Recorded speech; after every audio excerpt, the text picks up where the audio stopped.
Hello மக்களே, எல்லாருக்கும் வணக்கங்க. இன்னைக்கான முதல் ப்ரோமோவே வந்து சாண்ட்ரா தாங்க. ஸோ சாண்ட்ரா இல்லாமல் ப்ரமோவே இல்லையா அப்படின்ற மாதிரி ஆயிடுச்சு. பட் வந்து சூப்பராக இருந்தால் ஓகே. பட் இது பார்க்கும்போது சாண்ட்ரா மூஞ்சி பார்த்தாலே ரொம்ப வெறுப்பாக இருக்கும். உண்மையாக ஓப்பனாக சொல்கிறேன். நிறைய பேர் வந்து சாண்ட்ரா ஃபேன்ஸ் இருக்கீங்க, நிறைய பேர் கமெண்ட்டும் போட்டுறீங்க ஏன் வந்து சாண்ட்ரா பற்றி நெகட்டிவாக பேசுகிறீங்கன்ட்டு. பட் அவங்க பண்ணுறது அந்த மாதிரி இருக்குது ஓகேங்களா. அப்படி தான் வந்து அவங்க ப்ரொஜெக்ட் பண்ணுறாங்க, அவங்க ப்ளே பண்ணுறது எல்லாமே அப்படியா இருக்குது. அதனால அவங்கள பற்றி வந்து அப்படி சொல்ல வேண்டியதாக இருக்குது. நம்ம கட்டாயப்படுத்தி கிடையாது, வருது அந்த மாதிரி.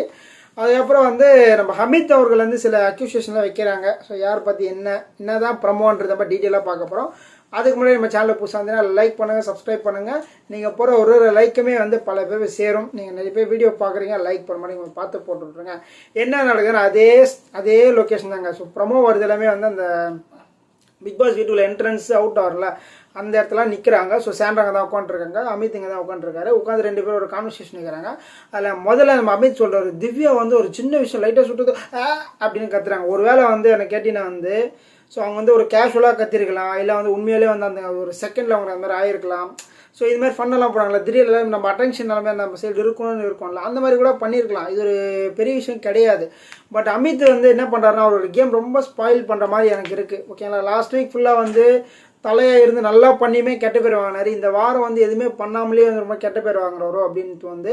ஏன்னா வந்து சாண்ட்ராக்கு வந்து கரெக்டாக அமித்தை பிடிச்சிட்டாங்க. ஃபஸ்ட்டு பார்வை பிடிச்சிருந்தாங்க, பார்வை கேட்டு இப்போ வந்து பார்வை விலகிட்டாங்க. சாண்ட்ரா கூட அவ்வளோ டச்சில் இல்லை, கமருதீனும் இல்லை. ஸோ திவ்யா இருந்தாங்க, திவ்யாவும் இல்லை. இப்போ அமித் வந்து கரெக்டாக பிடிச்சிட்டாங்க. அமித்துக்கிட்ட வந்து இவங்க கம்ப்ளைண்ட்டாக வச்சுட்டு இருக்காங்க.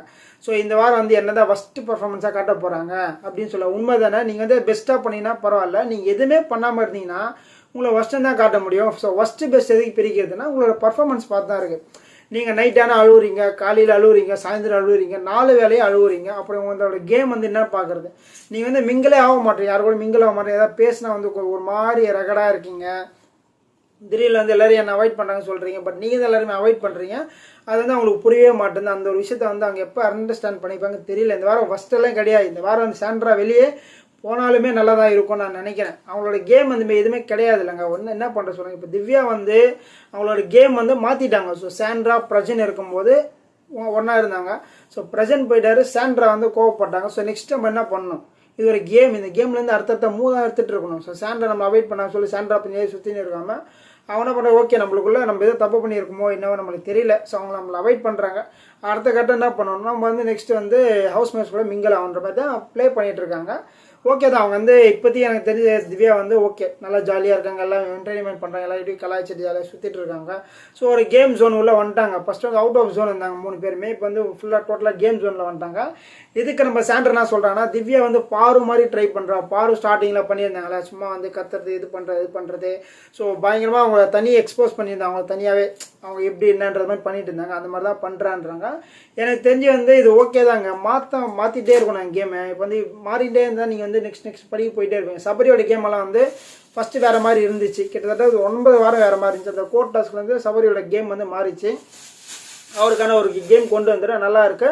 இப்போ நல்லபடியாக ப்ளே பண்ணார். பாரதியோட கேம்லாம் பார்த்துருக்கீங்களா, கிட்டத்தட்ட 7 வாரம் 8 வாரம் வந்து வேறு மாதிரி இருந்தாங்க. அவங்க எப்போ அந்த ரெட் கலர் ட்ரெஸ்ஸு கொடுத்தாங்களோ, நீ ரெட் ஜோனில் இருக்குன்னு சொன்னதில் இருந்தமே வந்து அவங்க வந்து டோட்டலாக மாறிட்டாங்க. அதுக்கப்புறம் வார்டனாக இருந்து அவங்களோட கேம் அவங்க மாற்றிட்டாங்க.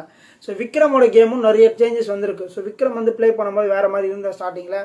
அதுக்கப்புறம் அந்த ஹோட்டல் டாஸ்க்கு ரொம்ப அஃபெக்ட் ஆகி அழுது கதறி இருந்து பிக் பாஸ் என்னால் முடியல. பிக் பாஸ் சொன்னதுக்கப்புறமே அவர் வந்து இவங்களெல்லாம் இப்படி இருக்கக்கூடாது, இப்படி மாறணுண்டான்றது அவரோட கேம் வந்து அவர் ஸ்ட்ராட்டஜி எடுத்துகிட்டு வந்துட்டார்.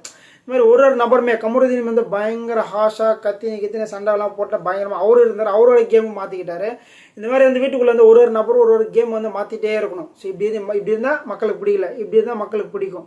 ஏன்னா வந்து அவங்களுக்கு தெரியுதுல பர்ஃபார்மன்ஸ் வந்து எந்தளவுக்கு நம்ம ரோஸ்ட் வாங்குறோமோ அந்தளவுக்கு நம்ம சரியாக பண்ணல, எந்தளவுக்கு வந்து ரோஸ்ட் வாங்காமல் குட் நேம் வாங்குறோமோ அப்போ வந்து கேம் வந்து மாறுது அப்படின்ற ஒரு கட்டத்தில் வந்துடுறாங்க. அதுக்கேற்ற மாதிரி அவங்கள மாற்றிக்கிறாங்க. இதுதான் வந்து இந்த பிக் பாஸ் வீட்டுக்கான கேம். ஸோ யாருக்குமே ஸ்டார்டிங்கில் உள்ள வந்தோன்னே புரியாது, இப்படியா விளாட்ணும் யாருக்கும் தெரியாது. போக மாற்றிக்கணும். ஆனால் சாண்ட்ரா அவர்கள் வந்து ஸோ உள்ளே வந்தப்போ ஒரு வாரம் நல்லா இருந்தாங்க. ப்ரெசென்ட் போனதில் இந்த ஒரே பேட்டர்ன் தான் யூஸ் பண்ணுறாங்க. அழுது இது பண்ணுறது, அவங்க கூட இவங்க கூட பேசக்கூடாது, யாருமே நம்ம இது பண்ண என்ன யாரும் டிஸ்டர்ப் பண்ணாதீங்க சொல்கிறது, 8 மணி ஆனால் தூங்குறது, இந்த மாதிரி நிறைய விஷயங்கள்லாம் பண்ணிட்டு நேற்றுலாம் பார்த்தீங்கன்னா வந்து எல்லாருமே வந்து பெட் எடுத்து வெளிலே போட்டாங்க. சாண்ட்ராவுக்கு பயந்துட்டு ஸோ பெட் எடுத்து இன்னும் வெளியிலே போட்டு எல்லாம் வெளியிலே படுத்துட்டாங்க, யாருமே வீட்டுக்குள்ளேயே படுக்கலை. ஸோ இந்த மாதிரிலாம் வந்து பண்ணுறாங்க. எதனாலனா சாண்ட்ராவெல்லாம். பட் வந்து அவங்களை அண்டர்ஸ்டாண்ட் ஆகலை. ஸோ என்ன நடக்க போகுதுன்னு தெரியல மக்களே.